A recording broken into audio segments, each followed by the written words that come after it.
चिल्ला चिल्ला कर कह रहे थे कि साहब total income, total income, total income पे टैक्स लगता है, ठीक है, और जो इनकम नहीं है उस पर टैक्स नहीं लगता। लेकिन विजुअलाइज ए सिचुएशन, एक कंपनी ने एक लोन दिया एक डायरेक्टर को, तो क्या ये उसकी इनकम है? उसकी इनकम तो नहीं है। Loan is not A income, loan is not A income. लेकिन उसको भी टैक्स कर देते हैं, उसको भी टैक्स कर देते हैं, उसको डीम्ड डिविडेंड मान लिया गया। आपको लोन मिला, आपने लोन लिया, और आपको लोन, आप उसका सोर्स नहीं बता पाए, आपने जिससे आपको मिला था वो सोर्स नहीं बता पाया। ये कितना मजे की बात है कि जिससे आपने लोन लिया और वो सोर्स नहीं बता पा रहा कि उसके पास कहां से आया पैसा, that will be deemed to be your income.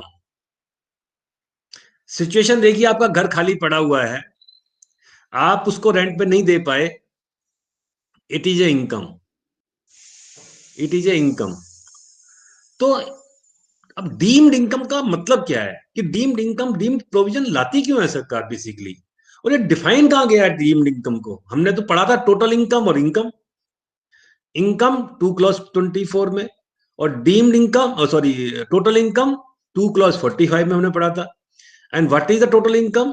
Income computed as per the provision of this act, that is total income. अभी डीमिंग प्रोविजंस का बेसिकली मतलब क्या होता है? डीम का मतलब क्या होता है? डीम,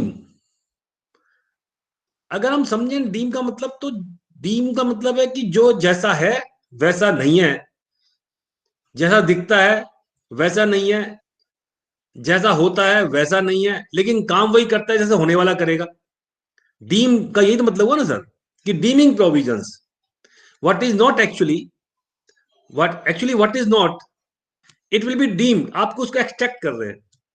और जनरली डीमिंग प्रोविजंस कहां आते हैं? जनरली डीमिंग प्रोविजंस आते हैं, आपने अगर इंटरप्रिटेशन ऑफ स्टैच्यू पढ़ा हो, किसी ने लॉ की हो, तो एक मिस्चीफ रूल ऑफ इंटरप्रिटेशन है, हेडन्स रूल्स ऑफ इंटरप्रिटेशन, कि जब भी कोई चीज, कोई मिस्चीफ हो रहा होता है, उसको रिवर्ट करने के लिए, उसको रोकने के लिए एक कानून लाया जाता है।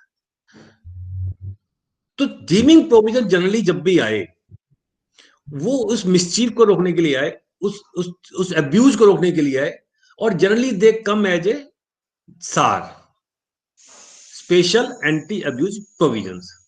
एक गार होता है जनरल एंटी अब्यूज प्रोविजंस, एक सार होते हैं, है ना, स्पेशल एंटी अब्यूज प्रोविजंस को हम सार कहते हैं। तो जनरली मैं आपको ये भी बताऊंगा कि ये पर्टिकुलर प्रोविजन क्यों आया, ये पर्टिकुलर डीमिंग इनकम क्यों आई, और डीमिंग इनकम के साथ जो सबसे बड़ी बात है,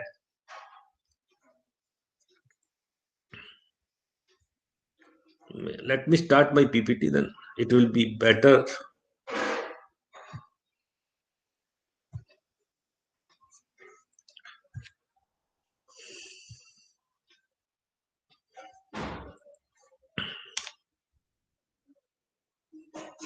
ओके फ्रेंड, तो हम डीमिंग प्रोविजन की बात कर रहे थे। हम देखेंगे कहां कहां एक्ट में डीमिंग प्रोविजन सरकार लाई, उसका पर्पस क्या था, क्यों लाई। जैसे मैंने आपको 2-3 एग्जांपल दिया, मैं आपको एक एग्जांपल और देता हूं। आपके पास में रेंटल वैल्यू को इनकम मान लिया। आपको पता ही होगा कि अगर आपके पास में मकान है, पहले तो एक के ज्यादा मकान के ऊपर रेंटल अगर वो लेट आउट नहीं हुआ है, if you are having a more than one house, then second house का एनुअल वैल्यू को इनकम मान लिया जाता।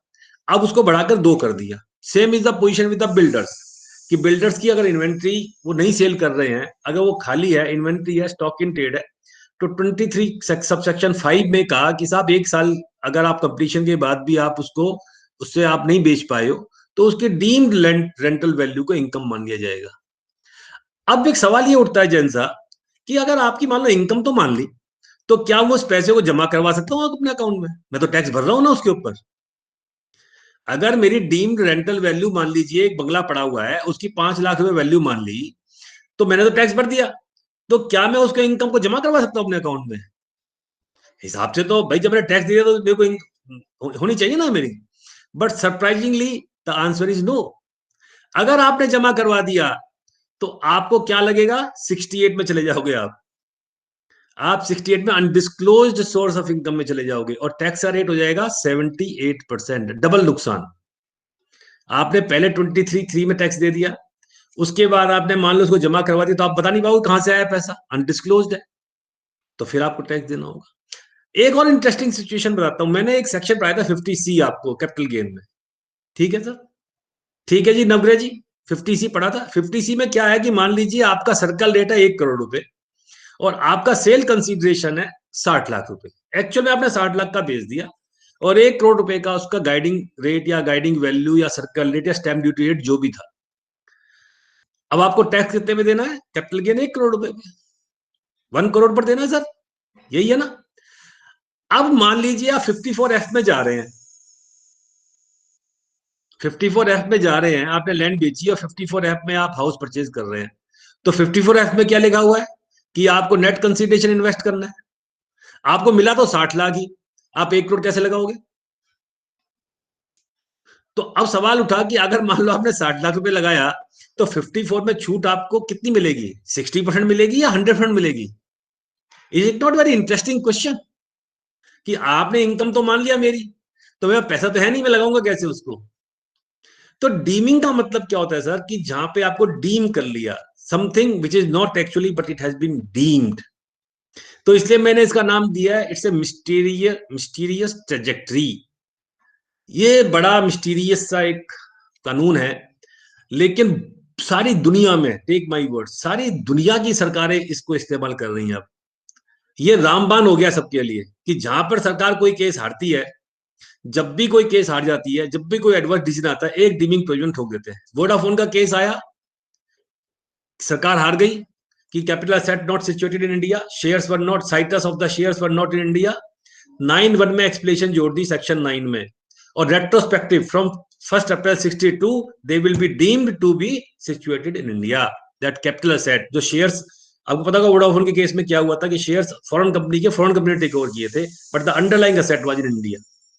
तो जो भी प्रोविजन आया डीमिंग के अंदर, वो किसी ना किसी कारण से आया है। जैसे हमारे यहां पर क्या होता था, वन टाइम एंट्री बहुत होती थी, one time entry shell company से एंट्री होती थी, उनको रोकने के लिए 56(2)(7) भी आ गया कि अगर आपने फेयर मार्केट वैल्यू से प्रीमियम पे दिया तो हम डिफरेंस पे टैक्स ले लेंगे। 50CA आ गया, लैंड होल्डिंग कंपनियां जो हुआ करती थी, मैंने आपको जब कैपिटल गेन में बताई थी ये बात कि जो लैंड होल्डिंग कंपनी है उसमें क्या होता है कि लोग क्या करते हैं, बुक वैल्यू पर लैंड परचेज की, लैंड होल्डिंग कंपनी है, और उसको 100% शेयर्स को सेल कर दिया, सेल कर दिया, और उसमें स्टैम्प ड्यूटी भी बच गई और कैपिटल गेन भी बच गया। मान लो उसकी मार्केट वैल्यू 10 लाख की लैंड की 2 करोड़ हो गई है आज, तो आपने 10 लाख रुपए में लैंड को टेक ओवर कर लिया, तो सरकार 50CA ले आई, अगेन डीमिंग प्रोविजन। 43CA ले आई बिल्डर्स के केस में, अगेन डीमिंग प्रोविजन। तो इतना बड़ा स्कोप डीमिंग प्रोविजन का है, हम सारे डीमिंग प्रोविजन को डिस्कस करेंगे, और डिस्कस करने के अलावा हम करेंगे कि वाई दिस डीमिंग प्रोविजन, ये क्यों लाया गया डीमिंग प्रोविजन। तो let us start the journey. There is a very interesting case, Subhash Chandra versus ACIT, Chandigarh tribunal का है। उन्होंने डीमिंग का मतलब बताने की कोशिश की है कि डीमिंग का मतलब क्या होता है, and it says it is really something else but it is income and it has qualities that it does not have. ये क्वालिटी भी है जो वास्तव में उसके पास नहीं होती है, लेकिन उस क्वालिटी को खींच के लाया गया। एक बात तो बड़ी इंपॉर्टेंट, जैसे मैंने कहा था कि अल्टीमेटली हमें एक प्रिंसिपल तो है ना कि इनकम को टैक्स चार्ज करने के लिए, कंपटीशन मैकेनिज्म के लिए, इनकम टैक्स एक्ट में चार्ज करने के लिए 3 चीजें बहुत जरूरी है। सबसे पहले it should be a income, then it should fall under section 4 and 5, ठीक है ना। अगर वो टेस्ट फेल हो जाएगा तो इनकम टैक्स नहीं हो सकती, इनकम टैक्स एक्ट में चार्ज नहीं हो सकती। मैंने पहले दिन आपको एक बात बताई थी कि article 265 of the constitution says no tax can be levied without authority of law. अगर एक्ट में प्रोविजन नहीं है तो आप टैक्स नहीं लगा सकते। तो सरकार ने क्या किया, इनकम की डेफिनेशन को वाइड कर दिया।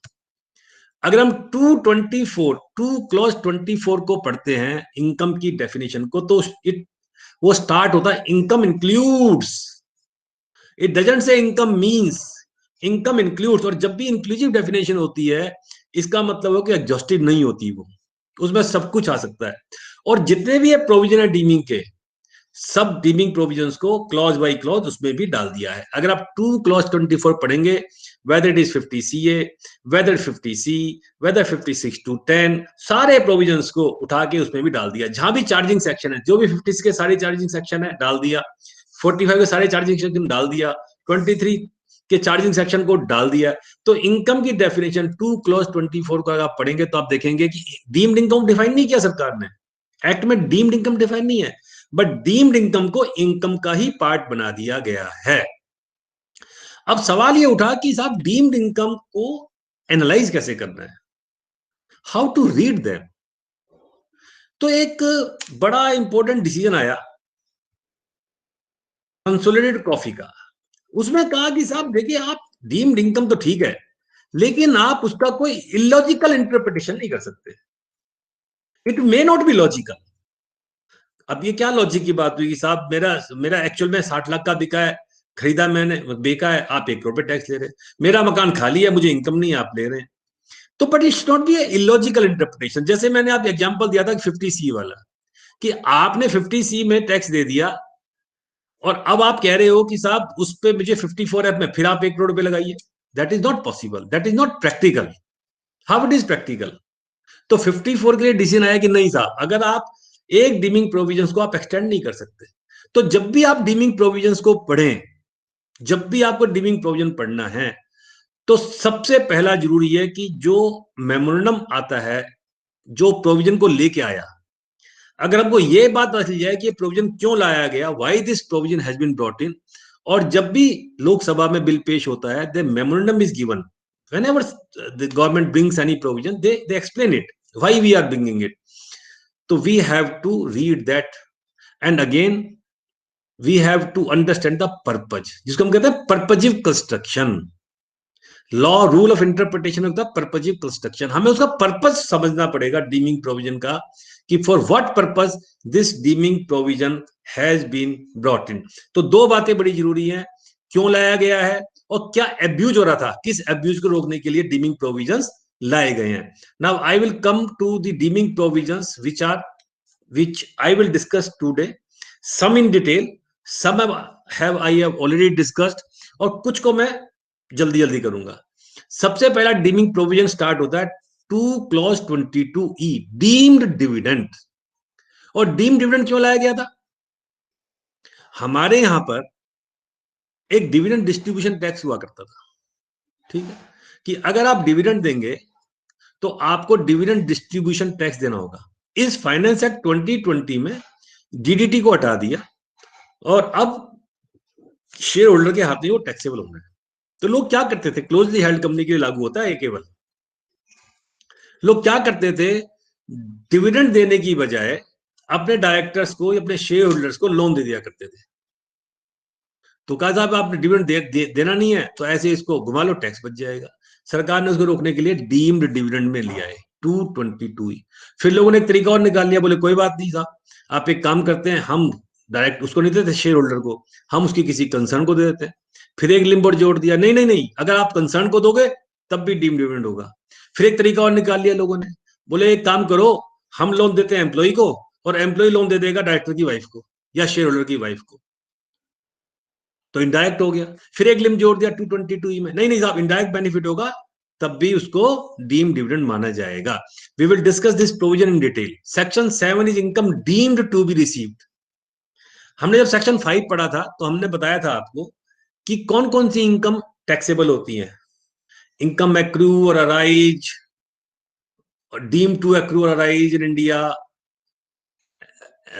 इनकम रिसीव और deem to receive in India, है ना। तो कोई मुझे बता सकता है कि what is the meaning of deem to receive, कौन कौन सी इनकम डीम, सेक्शन 7 में कौन सी इनकम कवर की है, income deem to receive in India, income deem to receive, anybody? Section 7 बड़ा छोटा सा है, शायद कभी किसी ने पढ़ा ना हो। देखिए आपको, जब आपका एम्प्लॉयर कंट्रीब्यूशन करता है एनपीएस में, एटीसीसीडी, एटीसीसीडी2 में कंट्रीब्यूट करता है ना सर आपका, तो मान लीजिए 12% कंट्रीब्यूशन एम्प्लॉयर ने किया और 12% आपका कंट्रीब्यूशन है या 10% आपका कंट्रीब्यूशन है। सेंट्रल गवर्नमेंट के लिए 14% कर दिया, वैसे 10% है ना। तो वो जो इनकम हुई, वो इनकम आपके हाथ में तो आती नहीं है, उसकी छूट मिलती है ना 80CC_D2 में। 80CC_D2 में दो छूटें मिलती हैं, एक जो एम्प्लॉय कंट्रीब्यूशन उसकी भी छूट मिलती है आपको, उसकी भी छूट मिलती है, और एक जो आपका कंट्रीब्यूशन होता है।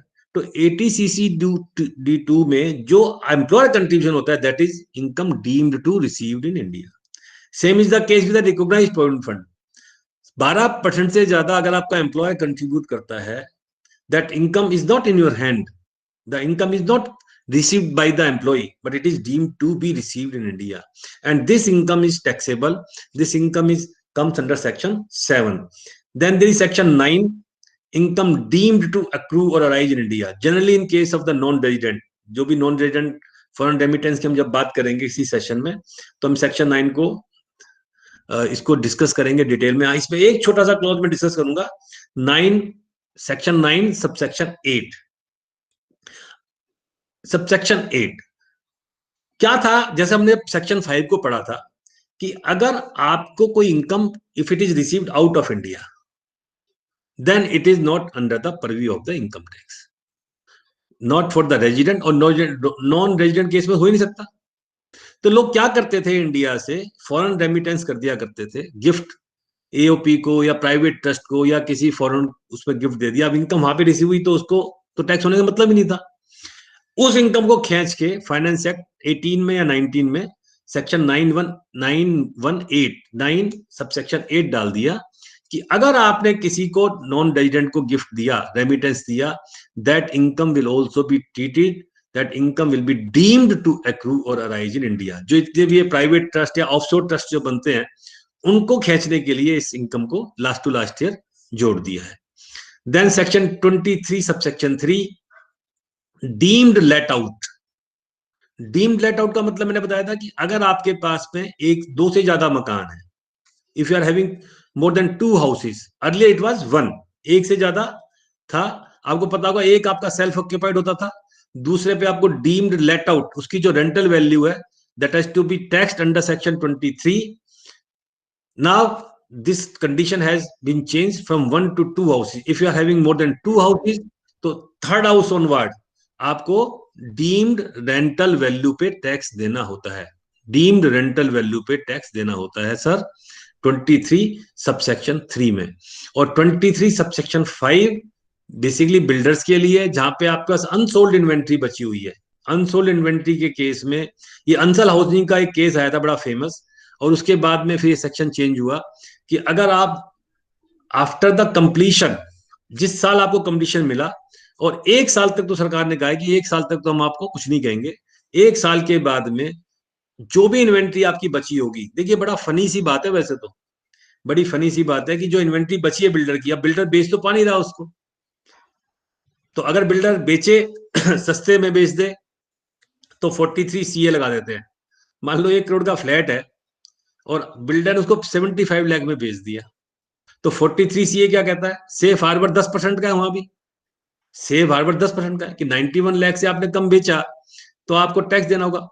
और बड़े मजे की बात है कि बिल्डर के केस में भी क्या होगा, 43 CA लग गया मान लो आपको, तो आपको मिला 75 लाख रुपए, जैन साहब 75 लाख मिला। आप सवाल उठा कि बुक्स में एंट्री क्या करोगे आप बुक्स में एंट्री क्या करोगे। आप एक बिल्डर है, आपके पास में इन्वेंट्री बची हुई है, आपने देखा मार्केट डाउन है, एक काम करता हूं मैं इसको बेच देता हूं, आपने 75 लाख में बेच दिया, तो आप तो बुक्स तो अकाउंटिंग स्टैंडर्ड में बनाओगे, तो आप एंट्री क्या करोगे, 75 लाख करोगे 1 करोड़ करोगे, परमिंदर आप बता सकते हो। Sir 75 lakhs। 75 लाख करेंगे, इसका मतलब 25 लाख की तो एंट्री होनी नहीं कहीं पर भी। तो उसकी एडजस्टमेंट कहाँ होगी,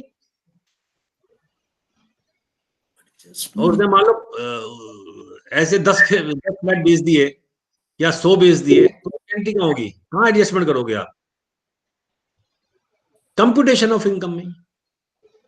बहुत सारी कंप्यूटेशन में करते हैं ना, बहुत सारे कंप्यूटेशन में माइनस प्लस करते हैं। अब इसमें दूसरे मजे की बात ये आई, मैं उसी उसी पे आता हूँ कि जो रिसेंट चेंज हुआ है, उसके बाद ये बड़े मजे की बात आई कि चलो बिल्डर को तो लग गया टैक्स, अब जो बेचारा मिडिल क्लास था जिसने फ्लैट लिया था 75 लाख में, वो बड़ा खुश हो रहा था कि मैं 1 करोड़ का फ्लैट 75 लाख में लिया है। तो वो पहुंचा सीए के पास, उसने कहा भाई तू लिया है लेकिन 25 लाख पे टैक्स तो दे जा, 56 to 10 लग जाएगा तेरे ऊपर। मैं तो फ्लैट सस्ता लाया था, घर में खुश हो रहा था कि मैं 25 लाख रुपए सस्ता फ्लैट लेके आया हूं, लेकिन मुझको नहीं पता था कि मैं 25 लाख रुपए पे मुझे टैक्स देना पड़ेगा। You have to pay tax. This is the case where both are paying taxes. This is the effect of deeming provisions. So it is not double taxation, sir? Of course it is double taxation and it is double taxation of the deeming provisions. Oh. तो हमने ये बात बहुत उठाई, हमने budget से पहले भी काफी कई बार कहा था। तो मैडम वित्त मंत्री ने अभी पिछले नवंबर में प्रेस कॉन्फ्रेंस में कहा ठीक है हम इसको सेफ हार्बर रूल को 20% तक कर रहे हैं, 10 से बढ़ाकर 20%, कि अप टू 20% ये नहीं होगा। और उसमें भी एक कैश डाल दिया है कि it is for the primary sale. और बड़े मजे की बात है, 1 महीना हो गया प्रेस कॉन्फ्रेंस को, अभी तक उसके बाद में सर्कुलर नहीं आया, सरकार ने अभी कोई नोटिफिकेशन नहीं दिया है इसका। कहा है कि 2 करोड़ तक की आप अगर फ्लैट प्राइमरी सेल है 2 करोड़ तक के फ्लैट की, और अप टू 30 जून 2021 तो हम इस पर 20% तक आप जा सकते हैं इंस्टीड ऑफ 10%। तो ये महिमा है 23(5) की, जहां पे दोनों को टैक्स देना होता है। तो ये डीमिंग लगी। 43CA, जैसे मैंने बताया था कि 43CA फॉर द बिल्डर्स, जहां पे बिल्डर्स को टैक्स देना होता है। 43CA किसका? बिजनेस का सेक्शन है। 43CA बिजनेस का सेक्शन है, बिजनेस के हेड में आता है।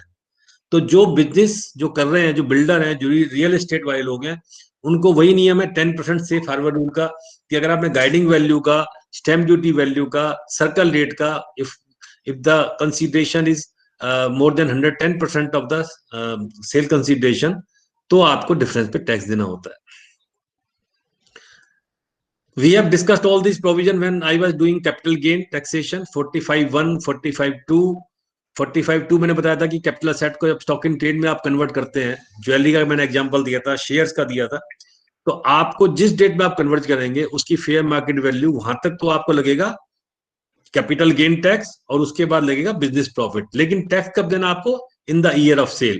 और एक बड़ा अच्छा डिसीजन है अभी, एक शायद लखनऊ ITAT का है, उसमें कहा है कि अगर मान लो आप बिल्डर है और आपने फ्लैट्स को कन्वर्ट कर लिया अपने कैपिटल असेट को स्टॉक इन ट्रेड में, तो आप जब जब फ्लैट बेचेंगे तभी आपको देना है। मान लो 4 सालों में, 8 सालों में बेचे, तो उसी ईयर्स में आपको उसका टैक्सेशन होगा। 45(3) is the transfer of capital asset by the partner as a capital contribution. मैंने एग्जांपल दिया था कि अगर आप पार्टनरशिप फर्म में जा रहे हैं, कैपिटल कंट्रीब्यूशन में आप कैपिटल असेट लेके आ रहे हैं, तो जो भी अमाउंट आप रिकॉर्ड करेंगे बुक्स में, यहाँ पे एक रिलीफ दिया है कि जो भी अकाउंट में आप बुक्स में रिकॉर्ड करेंगे उसकी वैल्यू को वही आपकी फेयर मार्केट वैल्यू मान ली जाएगी, वही फेयर मार्केट वैल्यू मान ली जाएगी। मान लो आपने 50 लाख रुपए की प्रॉपर्टी ली थी, आप कैपिटल कंट्रीब्यूशन लेके आए, आप उसको 60 लाख में रिकॉर्ड किया, may be the circle rate हो सकता है 2 करोड़ उस टाइम में, पर आपको 60 लाख ही फेयर मार्केट वैल्यू मानी जाएगी। उसका कारण ये था कि जब आप डिसोल्यूशन करेंगे 45(4) में, जब हमने 45(4) पढ़ा था कि जब फर्म डिस्ट्रीब्यूट करेगी एसेट्स को on at the time of dissolution, तो फेयर मार्केट वैल्यू पे टैक्स इसको देना है फर्म को। मैंने बताया था ना, मान लीजिए आप एक फर्म में पार्टनर बने, आपके पास एक ऑफिस है, आप उसको एज ए कैपिटल कंट्रीब्यूशन ले आए, तो 50 लाख की आपकी कॉस्ट थी, आपने 60 लाख बुक्स में रिकॉर्ड कर लिया, तो ट्रांसफर माना गया था वो, आप 10 लाख पे टैक्स दे दीजिए, चाहे उसकी वैल्यू 2 करोड़ थी उस टाइम में, फेयर मार्केट वैल्यू। अब 1 साल बाद फर्म डिसॉल्व हो गई और वो 2 करोड़ पे मान लीजिए वो आपको असेट वापस दे दी उन्हें, फर्म ने, तो टैक्स फर्म देगी। अब 60 लाख माइनस 2 करोड़ पर जो भी टैक्स होगा that will be paid by the firm under section 45(4). और 45(5) में मैंने बताया था, जब आप जॉइंट डेवलपमेंट एग्रीमेंट करते हैं, दिल्ली, बंबई, नोएडा में बहुत हो रहे हैं, JDA बहुत हो रहे हैं। JDA में आप जब बिल्डर और एक आपके पास एक प्रॉपर्टी है, एक पुराना मकान है, बिल्डर आपके पास आया, उसने कहा जी मैं बना देता हूँ, 3 फ्लैट बनाऊंगा, 2 फ्लैट आपके, 1 फ्लैट मेरा। तो इसमें दिक्कत आती थी कि टैक्सेबिलिटी कब करें, पोजेशन कब दे दिया, बड़ी परेशानी आती थी, हमेशा झगड़ा होता था। बिल्डर जो ओनर था कहता था मुझे पैसे मिले नहीं और आप मुझे टैक्स मांग रहे हो, वो कहता नहीं जी ट्रांसफर हो गया 2 क्लॉज 47 में, आपको पैसे टैक्स देना पड़ेगा। तो हमेशा ये झगड़ा रहता था जी 2 क्लॉज 47 वाला ट्रांसफर का। तो इसको एंड किया कि अगर स्पेसिफाइड एग्रीमेंट है, रजिस्टर्ड एग्रीमेंट अगर आपने किया है JDA में, बहुत शहरों में हो रहे हैं, तो बड़ा सिंपल सा कर दिया कि साहब अगर आप जेडीए में स्पेसिफाइड एग्रीमेंट में करते हैं तो आपकी जो फेयर मार्केट वैल्यू है, फेयर मार्केट वैल्यू जो जो फ्लैट आपको मिले, आप ओनर है, आपको जो फेयर मार्केट वैल्यू फ्लैट मिलेगी वो आपका सेल कंसीडरेशन माना जाएगा, और जिस साल आपको कंप्लीशन होगा उसी साल में टैक्सेबिलिटी होगी, उससे पहले टैक्सेबिलिटी नहीं होगी, उससे पहले ट्रांसफर नहीं माना जाएगा। 50 सी ए हमने काफी डिटेल में पढ़ा था। 50 CA मैं दोबारा कवर करूंगा थोड़ा सा, क्योंकि बहुत सारे चार्टर्ड अकाउंटेंट्स की क्वेरी थी कि 50 CA को बता देना। देन 56 to 9, 7 और 10, ये सेक्शंस आज हम मेनली डिस्कस करने वाले हैं कि 56 to 9 क्या है, for feature of the advance money receive. ये आया क्यों था प्रोविजन 45, ये 46 to 9 होता क्या था हमारे यहाँ पर? एक नियम था, एक सेक्शन 51 है कैपिटल गेन में, है ना 51। वो क्या कहता है कि साहब अगर आपने मान लीजिए प्रॉपर्टी के अगेंस्ट एडवांस दे लिया, वो एडवांस फॉरफिट हो गया, तो क्या होता था कि आपका ट्रांसफर तो हुआ नहीं, तो आपको कैपिटल गेन लगना नहीं है। तो जब आप बेचोगे उसको तो आपकी उतनी वैल्यू को कम कर लिया जाएगा। मान लीजिए आपके पास में एक हाउस है, उसकी बुक वैल्यू 50 लाख रुपए है, आपने उसमें 30 लाख रुपए एडवांस ले लिया, और आपने वो फॉरफिट कर लिया एडवांस। अगर आपने वो फॉरफिट कर लिया एडवांस, तो अब आपकी वैल्यू, बुक वैल्यू 50 लाख से घट के 20 लाख रह जाएगी, 30 लाख कम कर देंगे। तो लोगों ने एक जरिया बना रखा था, इसको भी जरिया क्या बना रखा था, एडवांस लिया, फॉरफिट कर लो। मकान तो मुझे कभी बेचना ही नहीं था, मुझे मकान तो कभी बेचना ही नहीं था ना, तो मैंने टैक्स नहीं दिया। उसको रोकने के लिए 56 to 9 लिया है, और 51 में भी प्रोविजन डाल दिया कि अगर वो डील मैच्योर नहीं होती है और अमाउंट फॉरफिट कर लेते हैं, दैट विल बी इनकम। और 56 to 9 में कह दिया कि आप अगर फॉरफिट कर रहे हैं एडवांस, तो आप पहले टैक्स दे दो 30 लाख रुपए में हमको। आप हमको, अगर आपने कोई डील की कैपिटल असेट्स की और वो बाद में मैच्योर नहीं हुई, आपने उस पर टैक्स देना पड़ेगा। Then 56 to 7B, 56 to 7B में भी बड़ा, इसको आज हम काफी डिटेल में डिस्कस करेंगे, मैं थोड़ा सा ब्रीफ कर देता हूं। 56 to 7B क्यों लाए थे? लोग कर क्या रहे थे? लोग क्या कर रहे थे सर, एक कंपनी है, उस कंपनी का शेयर मान लो फेस वैल्यू 10 रुपए वाला है, ठीक है। आप क्या करते थे, शेल कंपनी से आप शेयर कैपिटल लेते थे, जिसको वन टाइम एंट्री कहते हैं Sunil ji, one time entry लेते थे। सारे जितने भी चेंजेस है ना, फाइनेंस एक्ट 2012 में बहुत आए थे, जब प्रणब मुखर्जी, प्रणब दा हमारे फाइनेंस मिनिस्टर थे, क्योंकि करप्शन का बहुत बड़ा इशू था उस टाइम में। तो वन टाइम एंट्री में क्या होता था कि 10 रुपए का शेयर आपने 200 रुपए में दे दिया, 190 प्रीमियम में दे दिया, ठीक है, कोई बात नहीं। अब 190 रुपए रिजर्व में क्रिएट हो गया उसका, तो ठीक है, शेल कंपनी से पैसा आया होता था। अब कंपनी के हाथ में टैक्स लगा नहीं हो, क्योंकि कंपनी तो शेयर प्रीमियम इशू किया ना। अब डायरेक्टर क्या करते थे या शेयर होल्डर क्या करते थे, उस 200 रुपए के शेयर को 2 रुपए में ट्रांसफर कर लिया करते थे। तो कैपिटल लॉस किसको हुआ? उस कंपनी को, वो तो शेल कंपनी है, उसका पता ही नहीं। और जो मैं हूं, जो शेयर होल्डर हूं, मैंने तो परचेज किया, तो मुझे टैक्स लगना ही नहीं था। तो दैट वाज हैपनिंग, ये इसको वन टाइम एंट्री कहते थे। इसको रोकने के लिए 56 to 7B लेके आए, इसको रोकने के लिए 50। और इसमें क्या कह दिया, इसमें ये कह दिया कि देखिए साहब, अगर आपकी फेस वैल्यू 10 रुपए है, आप उसकी फेयर मार्केट वैल्यू निकाल लीजिए रूल 11 UA के हिसाब से। मान लो आपकी फेयर मार्केट वैल्यू आती है 25 रुपए, और आपने 100 रुपए प्रीमियम पे शेयर दे दिया, तो 75 rupees 100 minus 25, that will be income of the company. Closely head company को टैक्स देना होगा, डीमिंग प्रोविजन डाल दिया। इनकम नहीं है एक्चुअल में, एक्चुअल में इनकम कहां है भाई, मैंने अपने शेयर प्रीमियम पे दिए, तो मेरी इनकम कैसे हुई इसमें? पर आपको टैक्स देना होगा 56 to 7B में। अब इसमें दिक्कत क्या आई थी? इसमें दिक्कत आई थी, आपने नाम सुना होगा एंजल टैक्स, बड़ा शोर मचा था, angel tax, angel tax, angel tax. क्या हुआ कि जो स्टार्टअप आए, स्टार्टअप में क्या हुआ कि उनके पास में तो बुक वैल्यू असेट्स की होती नहीं थी, क्योंकि 11 UA में वैल्यूएशन कैसे निकालते हैं हम? 11 यूए में वैल्यूएशन निकालने का तरीका क्या है कि आपको जो भी एसेट्स हैं उसकी उसकी आपको फेयर मार्केट वैल्यू निकालनी होती है। दो तरीके होते हैं वैल्यू निकालने के, एक होता है book value method. Book value method में क्या होता है कि हम total assets minus total liabilities, जो बचता है उसको हम डिवाइड करते हैं number of share, that is called the book value. लेकिन बुक वैल्यू तो कम ही आएगी, मतलब जितनी रिजर्व की वैल्यू उसी कारण से आएगी। भाई मान लो कंपनी में 10 लाख की पेड अप कैपिटल है और 20 लाख का रिजर्व है, तो उसकी बुक वैल्यू 10 से बढ़ के 30 रुपए हो जाएगी, यही तो मतलब है सर। लेकिन 11 यूए वन ने चेंज कर दिया, उसमें कह दिया कि साहब ये नहीं बुक वैल्यू चलेगी, ये वाली बुक वैल्यू नहीं चलेगी। आपको करना क्या है, आपको कंपनी की जो असेट्स हैं, इमोरल प्रॉपर्टीज हैं, 4 असेट्स को आप पहले निकालिए। इमोरल प्रॉपर्टीज क्योंकि उसमें वैल्यू बढ़ती है, या investments in shares and securities, आपने उस कंपनी ने कहीं शेयर्स एंड सिक्योरिटीज में वैल्यू लगा रखी है।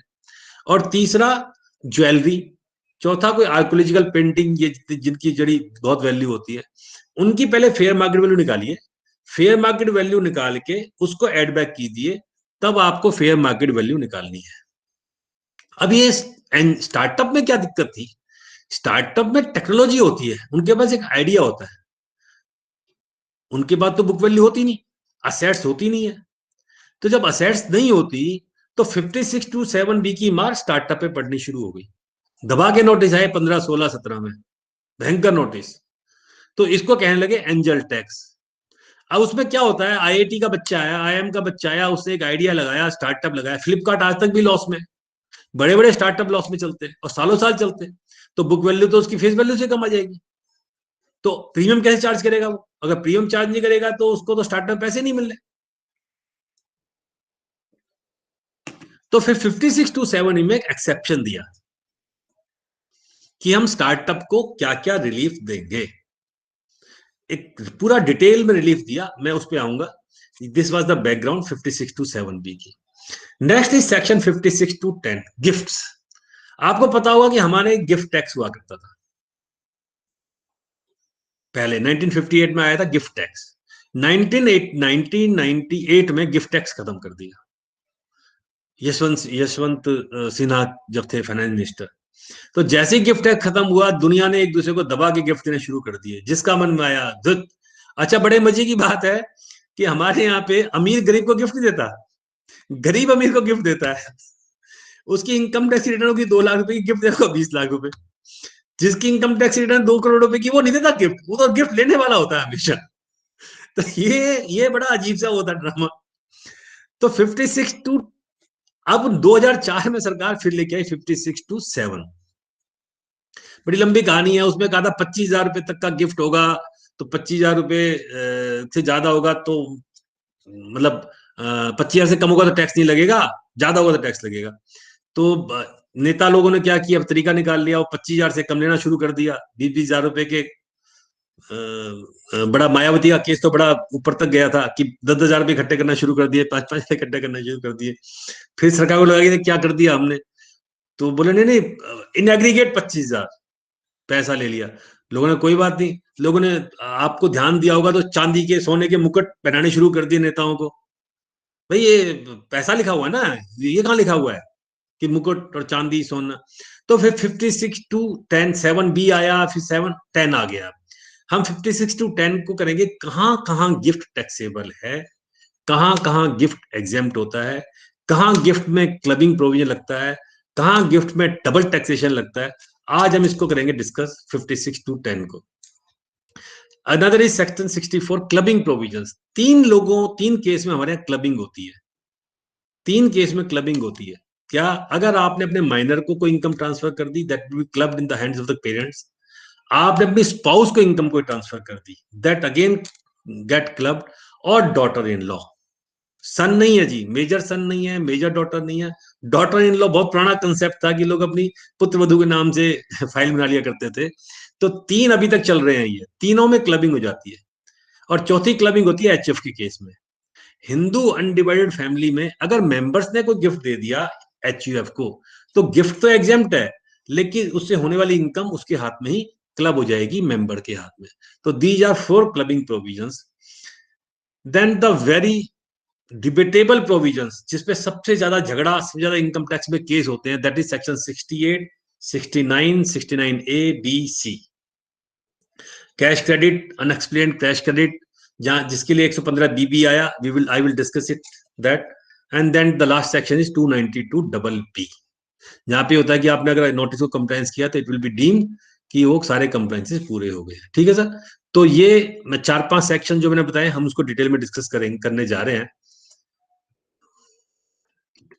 उससे पहले जैसे मैंने बताया कि डीमिंग प्रोविजंस लाने का पर्पस क्या था। एक पर्पस तो मैंने बताया कि जहां पर भी सरकार केस हारती है या जहां पर लगता है कि इनकम को हमें टैक्स करना है, तो वो स्पेशल प्रोविजन लगा के डीम करके उसको टैक्स कर देती है। तो इसके अलग अलग पर्पज है। जैसे 222E एक लीगल फिक्शन क्रिएट कर रहा है। डिविडेंड लोन, मतलब when the loan given to the director of the shareholder or to the beneficiary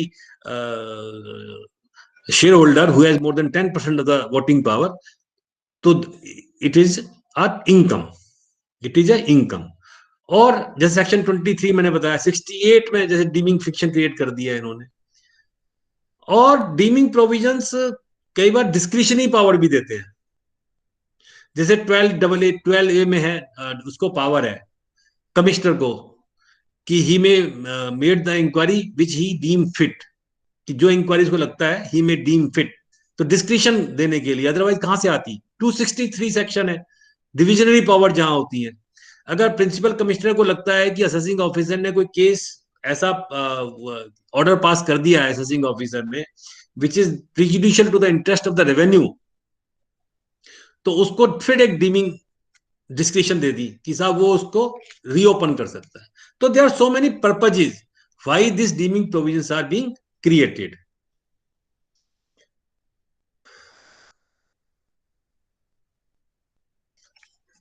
तो 3 basic rules are there for interpreting the deeming fictions. जैसे मैंने अब तक के डिस्कशन में बताया कि 3 बेसिक प्रिंसिपल्स को हमें फॉलो करना पड़ेगा जब भी हम डीमिंग प्रोविजंस को पढ़ें या वो हमारे सामने आए। कौन कौन से 3 बेसिक? सबसे पहले असरटेन द पर्पज, ये किस पर्पज के लिए आया है। अगर ये आपको, जैसे मैंने आप बताया ना कि 222 क्यों आया, 56(2)(10) क्यों आया, 56(2)(7)B क्यों आया, तो जब भी डीमिंग प्रोविजन पढ़े उसका पर्पज देखिए, पर्पज क्यों आया है। दूसरा, एक अच्छी बात है कि बहुत सारे डिसीजंस हैं कि डीमिंग फिक्शंस को उसकी इंटरप्रिटेशन स्ट्रिक्ट होनी चाहिए। मतलब उसको जो उसने लिखा, जो उसका मतलब है, उससे फालतू मतलब नहीं निकालना चाहिए। जैसे मैंने बताया था कि 50C में अगर आपको 1 करोड़ की गाइडेंस वैल्यू है, तो 54F में ITO नहीं कह सकता कि आप 1 करोड़ रुपए लगाओ, वो तो मिला ही नहीं उसको पैसा। लेकिन दोनों दोनों तरफ है ये। अब 50C में अगर आपने टैक्स दे दिया तो आप ये नहीं कह सकते साहब मेरे पास जो 25 लाख आया नहीं, मैं जमा करवाता हूं अकाउंट में, या जो डीम्ड रेंटल वैल्यू नहीं आई मैं वो जमा करवाता हूं। तो both way you can not go beyond the language of the section. आपको सेक्शन के लैंग्वेज के बिना नहीं जानना है। और तीसरा, मैंने जैसे बताया था कि इलॉजिकल इंटरप्रिटेशन नहीं करनी है। तो main is the purposive construction. Now I come to the first section of today, that is 222E। बहुत इंपॉर्टेंट सेक्शन है, बहुत डिबेट, बहुत डिस्कशन इस पर होती है। और चार्टर्ड अकाउंटेंट्स के लिए या जो हमारे प्रोफेसर जुड़े हुए हैं, पढ़ाने में बड़ी दिक्कत आती है।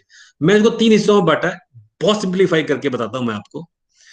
3 लिंब है इसके, जैसे मैंने बताया, any payment of any sum by a closely held company in which public is not substantially interested.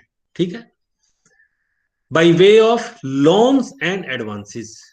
Please understand, loans and advances अगर आपने दिए हैं, अगर आपने बिजनेस एडवांस दिया, मान लो एक कंसर्न है ए प्राइवेट लिमिटेड, उसकी दूसरी कंसर्न है बी प्राइवेट लिमिटेड या XYZ फर्म, अगर वो आपस में बिजनेस ट्रांजेक्शन करती हैं, बिजनेस एडवांस देती हैं, उससे वो काम करवाते हैं, that will not be covered. Loans and advances are only covered and to whom, not to a preferential share holder. Preferential share holder को तो कोई फिक्स डिविडेंड मिलता है, उसको तो वैसे ही फिक्स डिविडेंड मिलना होता है।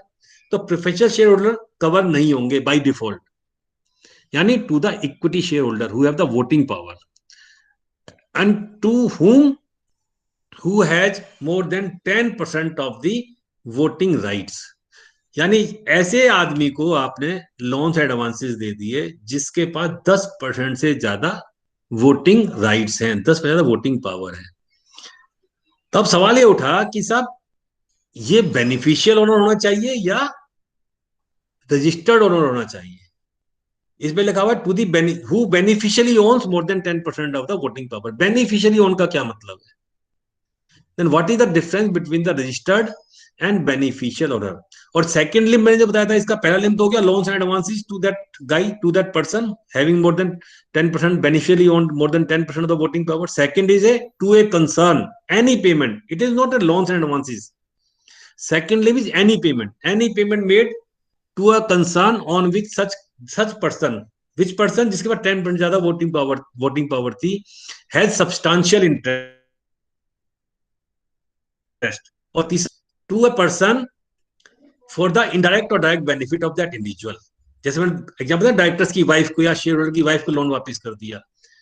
And to what extent? To the extent of the accumulated profit only, कि जितना एक्यूमुलेटेड प्रॉफिट है, जितना रिजर्व सरप्लस है, उतना ही लगेगा डिविडेंड, क्योंकि वही तो आप डिविडेंड दे सकते थे, उससे फालतू तो आप डिविडेंड दे नहीं सकते थे। इसका मतलब ये हुआ, पहली बात, तीन बातें हो गई। पहली बात तो ये बेनिफिशियल ओनरशिप होनी चाहिए। रजिस्टर्ड ओनर कोई और हो सकता है, पर बेनिफिशियल ओनर जो होगा अगर उसको गया तो। दूसरी बात इसमें क्या इंपॉर्टेंट हो गई सर?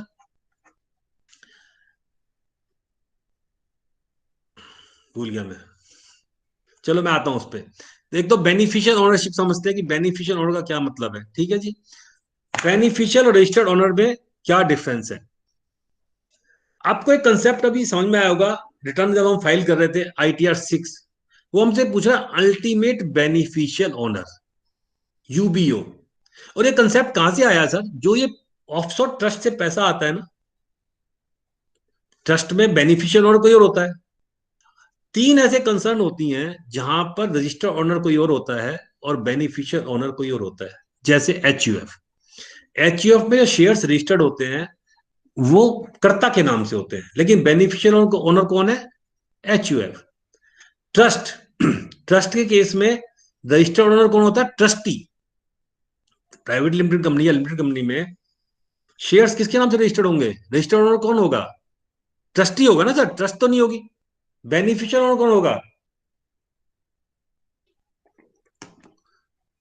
जो उसका बेनिफिशियरी है ट्रस्ट का। एक प्राइवेट ट्रस्ट है, ऑफशोर ट्रस्ट है, कोई भी ट्रस्ट है, उसमें जो फेस है वो तो ट्रस्टी है। बेनिफिट किसको जाना है? जो बेनिफिशियरी है, हो सकता है उसके बच्चे हो या उसके रिश्तेदार हो, कोई और हो। तीसरा, इन case of A firm, firm के केस में क्या होता है? आपका रजिस्टर्ड ओनर कौन होता है? Partners, because firm can not be A share holder, firm can not be A share holder. And beneficial owner कौन होती है? ऑफकोर्स फर्म, या फर्म के जो पार्टनर्स होंगे वो बेनिफिशियल ओनर होंगे। तो ये आया कि आपको बेनिफिशियल ओनर को पेमेंट होगी तो आपको टैक्स लगेगा। रजिस्टर्ड ओनर को है नहीं, बेनिफिशियल ओनर को। Who holds more than 10% of the voting power. Same is the case with the holding company. Holding company में क्या होता है? Because at least two share holders are required, at least two share holders are required sir. तो 99.9% तो एक रखता है और एक वन शेयर किसी नॉमिनी के नाम से रखते हैं। तो nominee is actually not a share holder, he is a registered shareholder only, but the beneficial owner is that holding company। और इस फाइनेंशियल कंपनीज एक्ट में भी अब रिपोर्टिंग रिक्वायरमेंट्स में आ गया है कि अगर आप बेनिफिशियल ओनर हैं, आप मान लो रजिस्टर्ड ओनर फर्म है, सॉरी पार्टनर है, तो बताएगा कि इसका बेनिफिशियल ओनर कौन है। Now you have to declare the beneficial ownership. उसके लिए MGT 4 और MGT 5 अब डिक्लेयर करना होता है। और इनकम टैक्स की रिटर्न में भी ये बात आपको डिक्लेयर करनी है कि who is the ultimate beneficial owner. ये बात मैं इसलिए बता रहा हूं क्योंकि ये कंप्लायंस में आ गया है।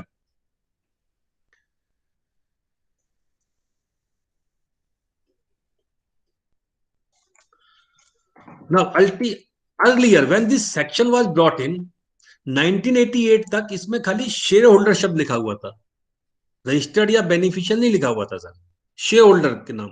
लेकिन बाद में जब बेनिफिशियल ओनरशिप जोड़ी गई तो अब सुप्रीम कोर्ट ने कई डिसीजंस दिए, उसमें कहा है कि साहब जो बेनिफिशियल ओनर को पेमेंट होगी loans and advances, not to the registered share holder, that will come under the purview of 222E only.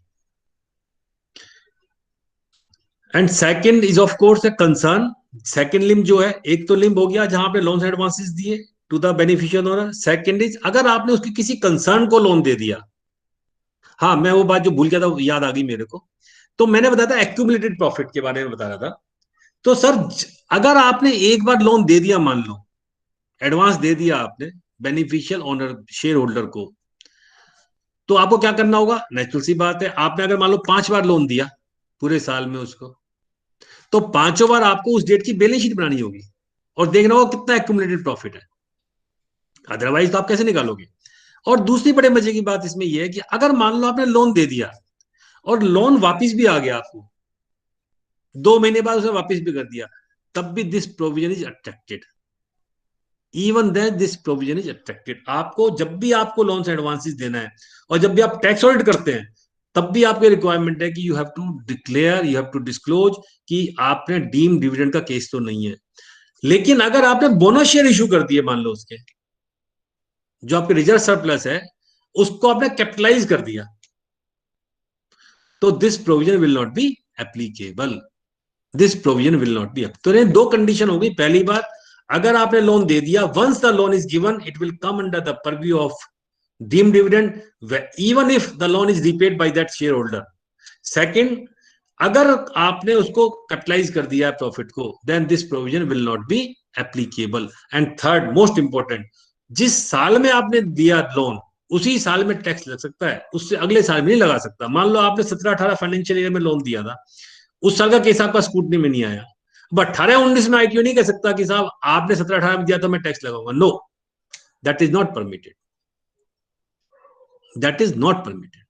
तो 3 बात बड़ी जरूरी होगी। Number 1, loan given to the beneficial owner having more than who beneficially own more than 10% of voting power or any payment made to a concern, किसी concern को जिसमें उसका substantial interest हो उस शेयर होल्डर का more than 20%। And third, if any payment is made to any person for direct or indirect benefit of that person who beneficially owns more than 10% of the voting power। तो मेरा जो stress है basically वो है कि registered share holder नहीं, आपको beneficial share holder देखना है, who beneficially owns these shares। Now section 68, 69, 69A, 69B, 69C सबसे ज्यादा डिबेट होती है हमेशा, जितने भी एडिशंस होती हैं ज्यादातर। सर एक क्वेरी थी इसमें जी डीम डिविडेंड में। जी जी अब जैसे अब डायरेक्टर को एडवांस दिया तो अब डायरेक्टर को टैक्स देना पड़ेगा डीम डिविडेंड में या कंपनी को? अब वो डिस्ट्रीब्यूशन टैक्स तो हट गया, तो उसको अपनी कंप्यूटेशन में ऐड करना पड़ेगा या कंपनी? बिल्कुल शेयर होल्डर करना पड़ेगा सर। अब तो डिविडेंड डीटीटी हट गया ना, 115 वो ऑपरेटिव नहीं रहा ना सर अब तो। तो पहले डायरेक्ट तो ये देखा ना कि डीडीटी 20% था, लेकिन 115 इसके लिए 222 के लिए स्पेशल रेट आया था 30% का। तो अब तो 115 वो हट गया, तो अब तो उसको देना होगा, तो उसकी कंप्यूटेशन में ऐड कर दें। हाँ हाँ। सिंघवी साहब नमस्कार। सुनील जी, मैं जी। आपसे कल भी आपके साथ था, आज भी हूं मैं। 74 का चार्टर्ड अकाउंटेंट हूं मैं। लेकिन अब जो मैं सुन रहा हूं तो बड़ा मतलब ऐसा लग रहा है कि पता नहीं हम लोग कौन सी दुनिया में रह रहे हैं। तो आप सब चीजें बता रहे हो, रास्ता भी बताते जाओ कि साहब इस तकलीफ का ये रास्ता है, नहीं तो साहब इस उम्र में ब्लड प्रेशर हाई हो जाएगा। नहीं होगा सर, मैं बैठा हूँ। नहीं, वो तो मुझे पता है, कल मैंने आपका नंबर ले लिया था। मतलब 74 का सीए करने के बाद भी ऐसी घबराहट हो रही है आपके लॉ सुन के। तो हर एक का रास्ता बताते जाए मेरे को, बस और कुछ नहीं है कि भाई इसका एक तरीका निकलता है। देखिए सर, जब आप पढ़ना शुरू कर देते तो रास्ता अपने आप मिल जाता है, but the public place is not a good thing to. I agree, मैं बिल्कुल समझ रहा हूँ, बट थोड़ा कानून से ही आते हैं सर। देखिए कहीं टेक्निकली जब टेक्निकल फ्लॉ आता है, लेकिन मैं फिर भी एक बात कहता हूं सर कि अब आपको जानबूझ के नॉन कंप्लायंस नहीं करनी, कम से कम। ये जो सौरभ जी अच्छा काम कर रहे हैं, सौरभ जी जो ये एजुकेशन दे रहे हैं लोगों को, तो एक फायदा ये है सर कि जानबूझ के नहीं करना। अगर हो जाए तो फिर देखेंगे कि कहाँ पे कैसे निकालना है इसको, लेकिन जानबूझ के नहीं करना। तो ठीक है सर, 222 मेरे हिसाब से क्लियर है। बहुत इंपॉर्टेंट सेक्शन है, बहुत डिबेट्स होती हैं हमेशा, बहुत बहुत ज्यादा झगड़े रहते हैं कि लोन, और सबसे ज्यादा झगड़े रहते हैं लोन से एडवांसेस, डिपॉजिट्स, मतलब इसकी डेफिनेशन ही समझ में नहीं आती कि कौन सा लोन है, कौन सा एडवांसेज है, लोन का मतलब क्या है, एडवांस का मतलब क्या है, डिपॉजिट का मतलब क्या है। तो ये इस पे ये हमेशा क्योंकि सब्जेक्टिव इशू रहेगा sir. Now I come to section 68 cash credits. बड़ा again very debatable issue.